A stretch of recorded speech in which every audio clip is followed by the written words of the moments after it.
Hey everyone, happy Monday. It is April.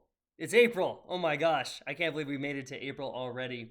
What an amazing time. Hope everyone had a great weekend.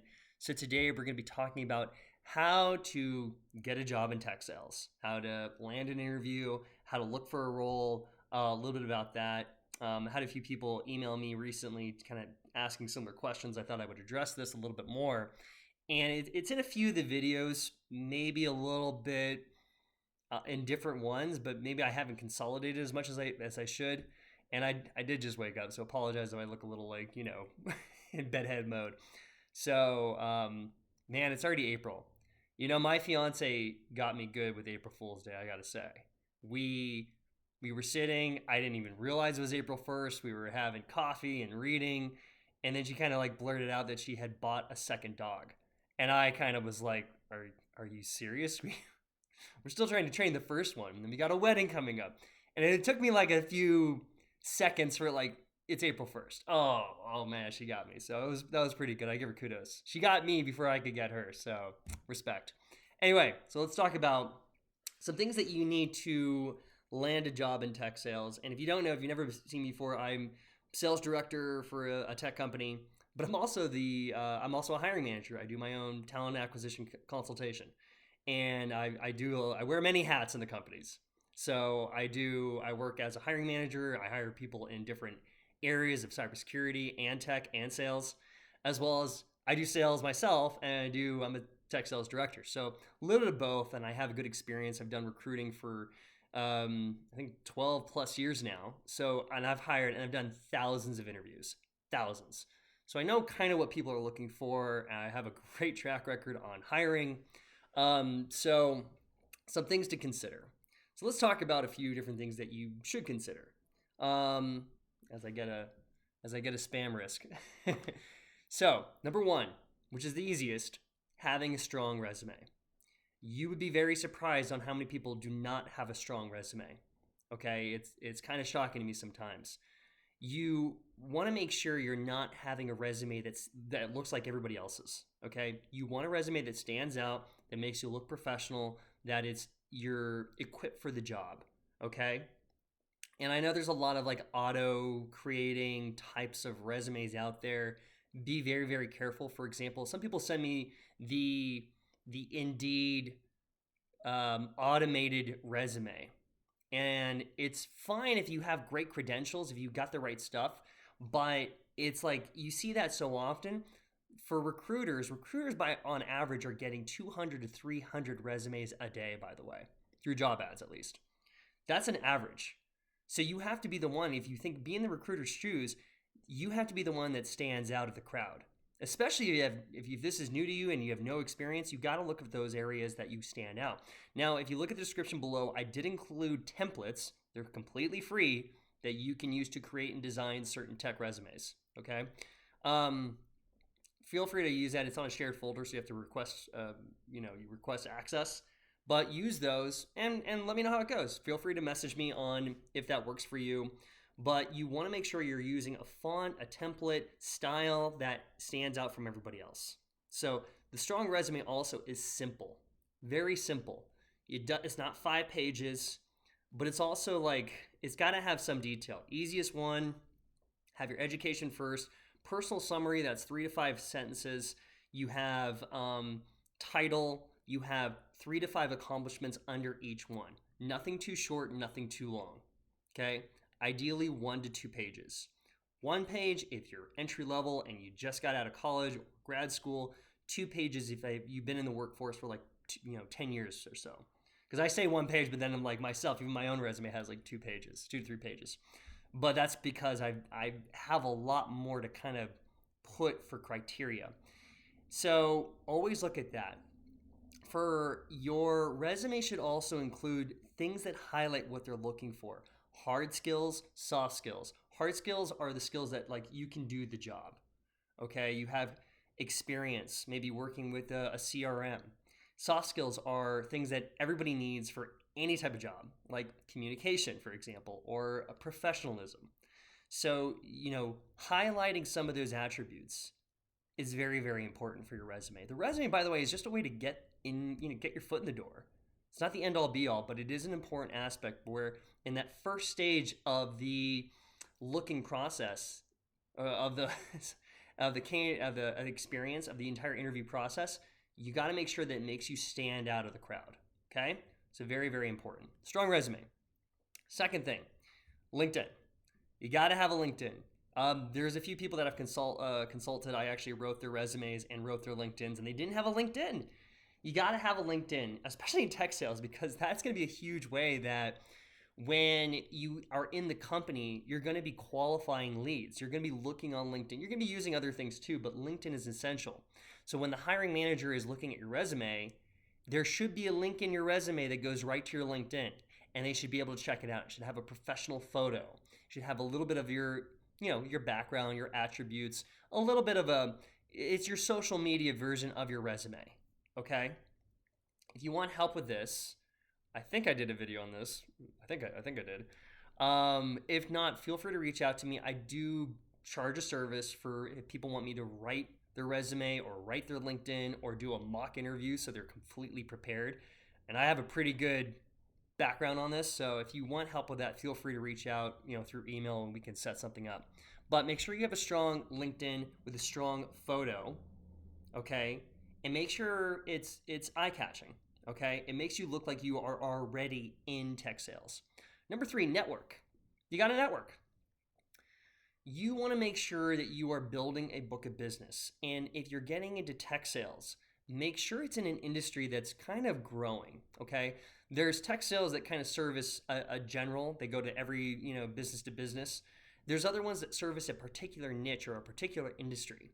And make sure it's an industry that you want to get into down the road, because you're probably going to have to network with a lot of those people. And they're people that, for example, for me, because I've been in cybersecurity, I have a good enough network where that's a great growing industry. And I'm at a few other ones too, but that network is an asset to me. It's something that I can plug into. Okay? I hope that makes sense. But you want to be networking, and you want to network online and offline. Online, LinkedIn's your friend. You want to be connecting with people. I think you get about 100 connects a week right now. And you want to be connecting with people who are, either up and coming leaders or already leaders in the industry you're looking into. Something that excites you. And all you're doing is just connecting them. You want to connect on a professional basis. Maybe they have time for a 10-minute conversation, would love to, pick their brain and learn from them. Offline is where you go to conferences, you go to expos, you go to seminars, you go to career fairs, you go to people who are meeting in meetups. You're going to people who are in that industry, and you can kind of get around them. And you're learning what's relevant in the industry. And you're just making conversation. You're not out there soliciting yet, especially the first year. The first year that you're in tech sales, you are your own brand, and you should be building your brand. You shouldn't be trying to close sales. Okay, it's okay to mention what you do, but you should be showing a lot more interest into other people's, like what they do at their job, their networks, what's relevant, where do they think the industry is going, okay? So if I'm getting a little amped, but it was the coffee. I don't know. So networking. 80% also of the job market is offline, meaning that a lot of companies try to hire internally, or they're getting the job description together. You don't see it yet. Only 20% of the jobs are posted online. So you want to be that person that gets to the job before it's posted. And if you have a strong network, you'll be the first. You want to be top of mind, and that person's like, hey, who'd be a great fit? That guy, the guy I met at the conference last week. Oh, he'd be really good. Maybe, do I have his card? Great, let me reach out to him. So consider having your network at a high standard. Going on to jobs online. Yes, you should be applying to jobs online. That is very certain. And here's another one that surprises me. I talk to people who are currently job hunting, helping them out. I do consulting with them. And some of them have applied to like 3 jobs and then they just stopped, which I'm shocked about. Now, if I mentioned before, the average, hiring manager gets about 200 to 300 resumes a day. At this point, think of job hunting as your first kind of, an action into being in tech sales. If you think about it, all those jobs on the job boards are your leads. right? To close the lead is to get a job offer. Now you're playing the metrics, you're applying consistently every single day, ideally 5 to 10 times. That's how many applications you should be sending out, right? You're making a roster. You're then seeing which ones are connecting, right? Which ones are going to first round interview, which ones are going to a second round interview, which ones are closing, meaning that they're extending a job offer to you. That's kind of tech sales also in a nutshell. And a lot that's like the whole cycle. So with job hunting, it's very, very similar. That's probably why I do both jobs, but it's very, very similar on your approach, on quality versus quantity, on the, knowing each stage of the entire process, knowing your metrics, things like that. So applying for jobs online, make sure you're doing it 5 to 10 a day, right? And keep track of it. Keep track of the job and the company, when you applied, if there's a contact attached to it, who is the contact. Very important to do. Number 5 is, I think I'm going in order. Number 5 is also the parachute method of job hunting. The parachute method is basically combining networking with job applications. So it's basically, if you're, especially in your boot camp, like Course Careers, Uvaro, which I'll mention in a second. But if you're doing like a boot camp, or say you're a year out of your bachelor's and you're thinking of doing it, 6 months before, you should start planting seeds in your network and start building that network. So, like I said, make a list of 100 companies that you want to work for, or you see or like have some potential. They're on the rise, man. They either pay really great to their employees, they have a great reviews, people sound like it's got great company culture, it's something you can learn from, or it's a company that's on the rise. And you know what? You could be a part of that company as it grows and you'd like to contribute. So, very important there. And you make a list of 100 and you start reaching out to each CEO, hiring manager, HR, whoever is the kind of the contact there. You have a list of 100 tech companies, you have a list of 100 of the hiring manager, so forth, of the right contact, and all you're doing is just asking for an information interview. Okay, 10, 15 minutes. I'd love to hear about your company, what you guys are doing. I'm looking to get into that industry and I'd love to pick your brain. That's it. And you can connect over LinkedIn or email, and you just do that. And you be sincere, have some genuine questions that you are interested about. Show interest, right? When I call people for an information, I'm like legitimately want to know what they know. I'm addicted to knowledge because I do think that life's, you should be just learning all the time, applying it, but you're learning at the same time. So try to definitely do that. And then every couple weeks, couple months, you follow up. How's it going? What's new? And you keep those contacts. You keep following up. And then at the right time, you can then mention, by the way, I'm in the market for a new position. Do you have any suggestions? Right? They either might have an opening in their company or they might know somebody who has an opening. And if you have a relationship, they can be the person that actually sends your resume to their friend. And now you have an introduction. And you're 90% more likely to get hired if you're a referral instead of just a cold email. Okay, so that's the parachute method. Very great method. Takes some time. It takes a while. So you have to plan accordingly. If you like, hey, I'm going to do this boot camp for the next 6 months. After that, I'm going to get a job. Great. Start now. Start brushing up the resume. Start doing, learning how to do interview skills. Those are things I can help you with, but do the parachute method where you start networking. Okay? Let's go on to boot camps. So boot camps, I have a bit of a mixed thing because I know there's a lot of boot camps out there that they're training you, but then they don't go anywhere. They train you on the basics, and sometimes it's knowledge that you can learn on your own. So I like boot camps, though, that have a job placement attached to it. You go through the program, and then they have a job waiting for you at the end, or they have a network of jobs that they can plug you into. That's good, which I really appreciate. The two ones that so far I've heard good things and I've seen results from other people, one is Uvaro, and the other one is Course Careers. Course Careers is it's definitely different in price. Uvaro is much more higher on the bracket versus Course Careers. So here's what I would suggest personally. If you have never done sales before, never done it, and I know a few people that have never done it, Course Careers is probably the better fit for you, okay? And feel free to reach out to me if you have any questions. I do have partnerships with them because I only partner with companies that I actually think they will benefit people. But if you use the link in the description, you'll get a discount. Okay, so they'll knock off like $50 for you. So Course Careers, if you're brand new to sales, if you have sales experience and you have a little bit more kind of money to throw around, then Uvaro is probably a better choice. So Uvaro, Course Careers. Some people actually reached out to see if I wanted to teach them sales. I don't know if I'm going to do that yet, but if that's something of interest, I might just do it for free. Feel free to reach out to me and send me an email, and we'll see what we can do. I might do like a group meeting or something. Okay, so that's boot camps. If you're going to do boot camps, and by the way, it doesn't have to be those two. Make sure there's a job placement or some kind of career placement at the end of the boot camp. Okay, very significant.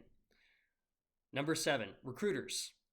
Go into different recruiter networks. I used to work with Robert Half, for example. I worked with a few different agencies, but there's a lot of recruiting agencies out there. I also run my own recruiting agency, to be honest. So feel free if you want to send me your resume, and I'll see what I can do. There's no promises. A lot of people sent me their resumes, and they thought I was just going to give them a job, and that's not how it works. You still have to qualify. But I will help you, and I'll give you a consulting on what to do for next steps. But reach out to a group of recruiters. Same thing we talked with Parachute Method. Have 100 companies that you want to work with. Maybe have around 20 to 30 recruiters in that market that you can plug into. Might be a good thing. And by the way, you can reach out to me and put me on that list. And there's some other recruiters also I know in the industry. But that way you are understanding where the market is. Okay? Now, last but not least, that doesn't mean, and a lot of people do this, they do this and they stop. They just send out applications, they send their resume to recruiters, and that's it. They don't do anything. The ones, I think because in tech sales, you got to have a little bit of hustle. You got to have a little bit of energy, So be your own recruiter. Reach out to companies directly. If you see a job ad posted, right, it's okay to apply to it. But I would also reach out to the hiring manager on LinkedIn, give the company a call. Just like, hey, I saw this. I'm very interested. I have these qualifications. If you have, I can keep it to. Do you mind if I tell you a little bit about myself for 5 minutes? Keep it short, very short.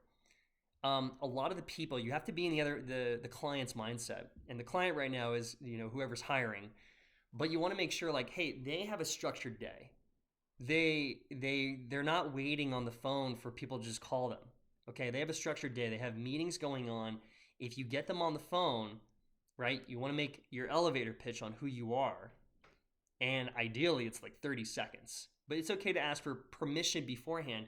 Hey, I saw your ad. I think I'd be a great fit. Can I tell you a little bit about myself for 2 minutes? Is that okay? If they say yes, they say no, I can't really. That's understandable. I'm going to send my resume through the application process. Alternatively, is there a better time that I can talk over just 2 minutes? I'll keep it quick. Those are some general rule of thumbs, but use your own script on how best to approach it. But don't be all of a sudden just calling them and then talking think you're going to go automatically in an interview for 30 minutes. It's not how it's going to work. If you did that to me, I'd probably say the exact same thing hey, I'm really busy. I'd be happy to organize another meeting, but I can't just, if I'm in the middle of something, I'm not just going to be jumping for 30 minutes on something else. It depends on where it is on my priority list. But you want to make sure that you're in their mindset and respect their time. Okay? So reach out directly. Ideally, if you have your own network and friends or a colleague or something that can send your resume to the hiring manager as a referral, even better. And I would recommend that stance. So I think that's good for today. We'll keep it quicker. I like to add 10 to 20 minutes. Let's see. Hope everyone's doing well. Again, check out the link below on the boot camps that I recommended. If you want some extra career services, if you want me to help you with your resume, cover letter, LinkedIn, you want to do a mock interview, or if you just want a consultation on how to be better at tech sales, where to go from here, things like that. And also, if you've seen the other videos, I'm really into health and wellness and a whole other things. But happy to chat. Feel free to reach out. My contacts are in the description below. And talk to you guys soon. Cheers.